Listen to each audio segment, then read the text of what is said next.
Hello guys. आज हम GST creation के अंतर्गत एक नॉर्मल फोबिया फोबिया फोबिया कई बार हम सुनते रहते हैं। इसको ये फोबिया है, उसको वो फोबिया है, उसको एग्ज़ाम से डर है, उसको कुत्ते से डर है, वगैरह वगैरह। लेकिन फोबिया का एक्चुअल मीनिंग डर नहीं होता है।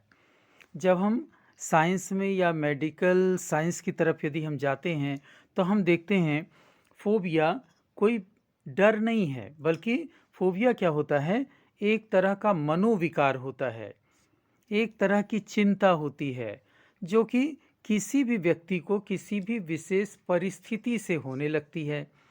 जैसे घर में यदि कोई बीमार होता है तो उसकी बीमारी के रिजल्ट को लेकर के जो डर लगने लगता है वो एक तरह का फोबिया है, जो कि एक चिंता होती है। अतः कह सकते हैं कि एक ऐसा मनोविकार जिसमें व्यक्ति को विशेष वस्तु, परिस्थिति या क्रिया के होने से घबराहट उत्पन्न हो, बेचैनी उत्पन्न हो, तो उसी को हम कहते हैं फोबिया। ये एक डर नहीं है। अब ये क्यों होती है? तो फोबिया के यदि हम कारणों पर चलें तो फोबिया के कुछ स्पेशल कारण हैं, बाकी तो इससे भी ज़्यादा हो सकते हैं। कुछ लोगों को फोबिया जेनेटिक होता है। तो पहला रीज़न हम लेते हैं जेनेटिक, जिसे कहते हैं आनुवांशिक। दूसरा है तनाव देने वाली कोई घटनाएं।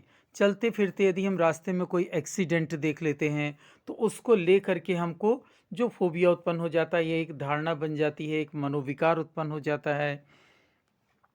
कहीं जहरीले जंतु यदि हम देख लेते हैं या कोई शिकारी जंतु देख लेते हैं, शिकारी बहुत खूंखार यदि हम कुत्ता कहीं देख लेते हैं फ्री अवस्था में, ऐसा लगता है कि वो हम पर झपट ना पड़े। कुछ कुछ लोगों को चिकित्सा से संबंधित होता है, इंजेक्शन से, ऑपरेशन से, तो ये चिकित्सा से संबंधित फोबिया हो गया। कुछ खोने का भय। कई बार ऐसा होता है कि जैसे हम काफ़ी कीमती चीज़ यदि लेकर के चल रहे हैं, उसके खोने का डर है।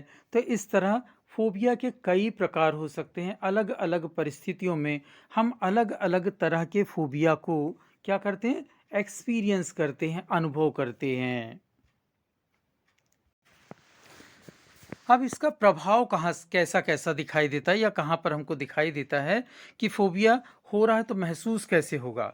मुंह सूखने लगता है, धड़कन तेज होने लगती है, सांस लेने में समस्या होने लगती है, बोल नहीं पाते या चिल्ला नहीं पाते हैं, पेट में अजीब टाइप की ऐंठन टाइप की होने लगती है, कुछ लोगों का बीपी बढ़ने लगता है, हाथ पैर कांपने लगते हैं, चक्कर आने लगता है, घबराहट के साथ पसीना आने लगता है और शरीर में ऐसा फील होने लगता है कि कुछ भी नहीं है।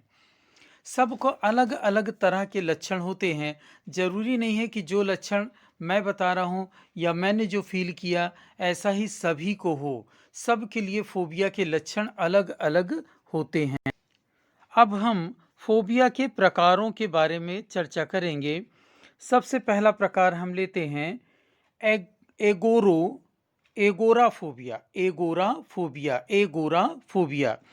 ये डर ऐसा होता है कि समाज में कोई असमंजस वाली स्थिति यदि दिखती है और हम खुद को उस माहौल में अकेला पाते हैं, असुरक्षित पाते हैं, तो होता है एगोरोफोबिया। एगोरोफोबिया होता है। दूसरे नंबर का हम लेते हैं सोशल फोबिया। सोशल फोबिया में जब हम सोसाइटी में कहाँ पर किस तरह का बिहेव करना है, किस तरह से सामने वाले को ट्रीट करना है, इससे संबंधित जब हम कन्फ्यूजन झेल रहे होते हैं या कश्मकश में होते हैं, तो उसे ही कहा जाता है सोशल फोबिया। उसे कहते हैं हम सोशल फोबिया। अगला लेते हैं एक्रोफोबिया। एक्रोफोबिया बहुत अधिक ऊंचाई पर जाकर के यदि हम नीचे देखते हैं तो नीचे देखने में जो अजीब सा एक डर लगता है, भय होता है, उसे ही हम कहते हैं एक्रोफोबिया।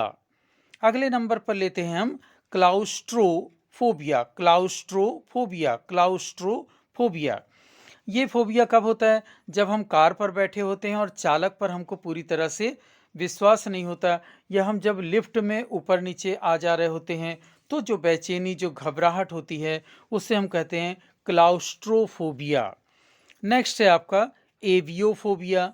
एवियोफोबिया, कुछ लोगों का हवाई जहाज में बैठ करके आने जाने में या हवाई यात्रा करने में कुछ घबराहट या कुछ बेचैनी सी महसूस होती है, उसी को कहा जाता है एवियोफोबिया।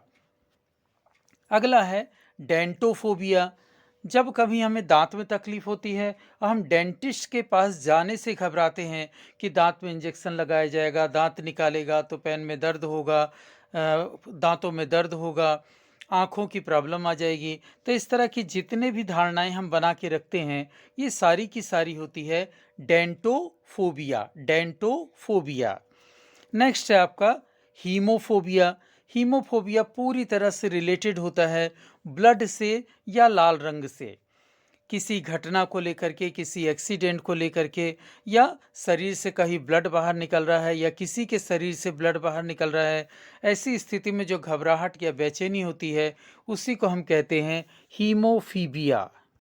इसे कहते हैं हीमोफोबिया। हीमोफोबिया। नेक्स्ट है स्पाइडर्स से जो डर लगता है ना, मकड़ी या मकड़ी के जैसे जो भी जीव जंतु होते हैं, उनसे जो हमको डर लगता है, उसे हम कहते हैं अर्चनोफोबिया। अर्चनोफोबिया किसके कारण? स्पाइडर्स के कारण लगने वाला डर। नेक्स्ट है कुत्तों से जो डर लगता है ना, कभी अचानक खुले में कुत्ता यदि भौंकते दिख जाता है या 4-6 कुत्तों का जो ग्रुप दिखाई देता है, उसमें जब आपको घबराहट होती है, तो उसे हम कहते हैं साइनोफोबिया। कुत्तों से जो डर होता है उसे कहा जाता है साइनोफोबिया। अगला है स्नेक्स से जो डर लगता है, सांपों से जो डर लगता है, उसे कहा जाता है ओफिडियोफोबिया। ओफिडियोफोबिया, है ना। जो सांपों से या सांपों की चर्चा से, सांपों को फिल्म देखने से या नेचुरली जब हम देख करके जो हमारे अंदर डर उत्पन्न होता है, तो उसे कहते हैं ओफिडियोफोबिया। इस तरह हम जानते हैं कि बहुत तरह के डर होते हैं। लगभग डॉक्टर्स 100 प्रकार के फोबिया के बारे में चर्चा करते हैं। जैसे नॉर्मली बच्चों में जो परीक्षा के समय पर बच्चे और गार्जियन दोनों एक विशेष कश्मकश में पड़े होते हैं, खासकर बच्चों में बहुत ज़्यादा इसका डर पाया जाता है, जिसके कारण वो सरल से सरल सब्जेक्ट को भी आसानी से तैयार नहीं कर पाते हैं और उसका पेपर आसानी से नहीं दे पाते हैं। इसे कहा जाता है एग्जामोफोबिया या एग्जाम फोबिया। एग्जाम फोबिया माने परीक्षा से, एग्जाम से जो डर लग रहा होता है या उसको लेकर के जो मन में मनोस्थिति बन जाती है, उसे कहा जाता है एग्जाम फोबिया। 100 तरह के फोबिया होते हैं, जिनमें से कुछ एक जो मुख्यतः हम अपने दैनिक जीवन में महसूस करते हैं, उनके बारे में मैंने डिस्कस किया। बाकी अलग अलग स्थितियों में अलग अलग तरह के फोबिया के बारे में डॉक्टर्स हमको बताते रहते हैं। अब फोबिया से कैसे निपटा जाए, तो सबसे पहला होता है मेडिटेशन। मेडिटेशन। किसी भी तरह का फोबिया यदि हम महसूस करते हैं, तो सबसे पहला काम है अपनी सांसों को लंबा गहरा लें और छोड़ें, तो थोड़ी देर बाद अपने आप नॉर्मल अवस्था आ जाती है या हम सामान्य अवस्था में आ जाते हैं। तो इस तरह यदि लंबा प्रयास हम करते रहें, लंबा प्रयास यदि हम लगातार करते रहते हैं, तो हमको फोबिया से मुक्ति मिल सकती है। दूसरा, हम उपचार कर सकते हैं काउंसलिंग, जिसमें जिस तरह का फोबिया है, तो या तो हम डॉक्टर्स की सहायता से या अपने घर में जो बड़े बुजुर्ग हैं या आसपास जो उन बातों को समझते हैं, फोबिया को दूर करने के बारे में ज़्यादा जानकारी रखते हैं, उनके साथ काउंसलिंग करा देनी चाहिए, उनके साथ बैठ करके डिस्कस करना चाहिए, तो काफ़ी हद तक हम फोबिया के डर से मुक्ति पा लेते हैं। नेक्स्ट है मेडिसिन। जब ऊपर के दोनों साधन हम उपयोग करके देख लें और हमें कोई उपचार ना मिल रहा हो, तो फिर हम मेडिसिन का यूज़ करते हैं या डॉक्टर्स की सलाह लेते हैं। डॉक्टर फिर उसके आधार पर या उस फोबिया को दूर करने के लिए जो भी आवश्यक सुझाव होता है, जो भी दवाइयाँ होती हैं, वो मेडिसिन आपको कुछ समय के लिए दी जाती है और धीरे धीरे ये फोबिया आपके जीवन से निकल जाता है। तो नॉर्मली हम सभी यही जानते, फोबिया माने एक तरह का डर होता है, जो कि आप अब जान जाइए, फोबिया डर नहीं है, शरीर के अंदर हार्मोन्स के कारण, हार्मोन्स इम्बैलेंस होते हैं या हार्मोन्स में असंतुलन की अवस्था उत्पन्न हो जाती है कुछ विशेष परिस्थितियों को लेकर के, उसे ही हम कहते हैं फोबिया, है ना? इसके कारण भी हैं, इसके कब कैसे हम महसूस करते हैं ये भी पता है, और आपको हमने प्रकारों के बारे में बताया। तो मुझे लग रहा है फोबिया के बारे में काफ़ी हद तक इस वीडियो से आप जान पाए होंगे, और यह जानकारी एक दूसरे में ज़रूर शेयर करें।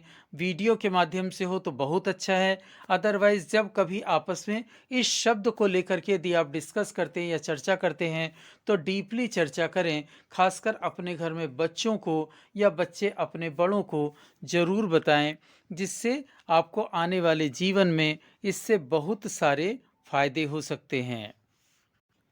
यह वीडियो बहुत उपयोगी वीडियो है आप सभी के लिए। इसे लाइक सब्सक्राइब ज़रूर करें। सब्सक्राइब करने के बाद बेल आइकन पर जा कर के घंटा ज़रूर बजाएं, क्योंकि इस चैनल को बहुत ज़्यादा ज़रूरत है, क्योंकि प्रमोट करना है। Okay, bye bye, good luck, God bless you.